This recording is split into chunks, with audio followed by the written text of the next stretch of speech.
So good afternoon or good morning, dear students. I have promised this video for you today in order to wrap up the classes that we have had so far and in order to summarize the most important topics that we have been discussing about in the previous week. Essentially, we have seen three important aspects on the theory and taxation of the state in Europe and also in Central Asia. We have addressed the Montesquieu principle, we have addressed the rule of law, and we have addressed, of course, the fundamental rights of every individual and of every citizen. In the case of the Montesquieu theory, we have seen that Montesquieu advocated the separation of power. He said essentially that the judiciary, the legislative, and the executive power have to be kept separate in the framework of a modern state in order to prevent abuses and miscarriages of justice by the three actors. Actually, Montesquieu wrote his theory in a moment in which the absolute power of the king was going to be removed or cancelled, at least in France. And Montesquieu was convinced that most of the abuses of the king were because the powers were not actually separated but concentrated on his person. So his personality, the concentration of the power on the shoulder of a single person would have been a serious threat, a serious issue to the state as such.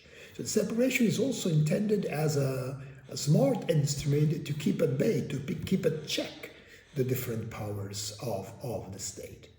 The rule of law is, on the other side, another very important aspect on which the modern state is built on.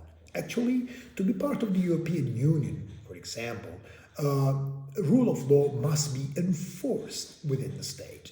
And also, actually, in most of the other countries all around the world, the rule of law is mandatory. What does rule of law means? It means that the activity of the state, any kind of activity of the state, must be exercised, must be carried on consistently with the law as it is passed by the parliament or by the representative body of the case.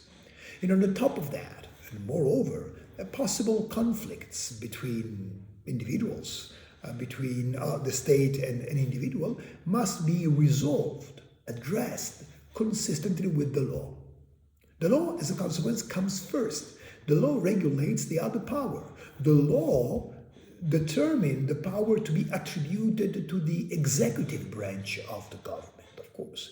And when the judiciary is supposed to adjudicate a controversy, so think about a judge, think about a court on the law, well, the court has to take the decision in accordance to what the law provides for in that circumstance, in that scenario.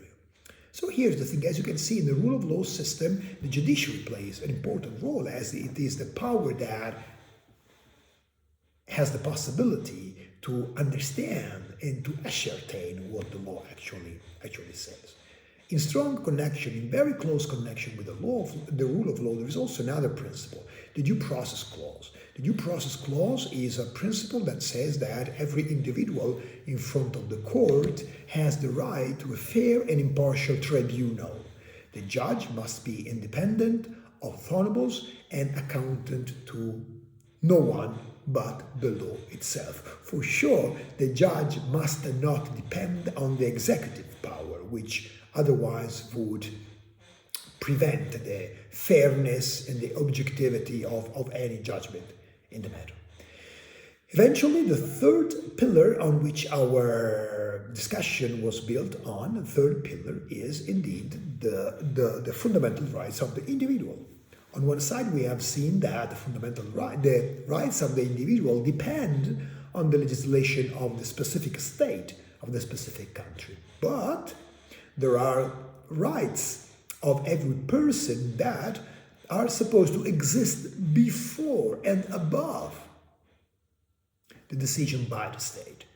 These rights might cover right to life, right to health, right to freedom, freedom of speech, and so on and so forth. So these fundamental rights, as we have studied them in the Ailey report that I shared with you, are considered to be in a higher level as compared to the law, and they should be enforced in any circumstances by the judiciary of the case. I hope this very quick summary would help you in writing down the border assessment as you are requested to do no later than this week. See you very soon.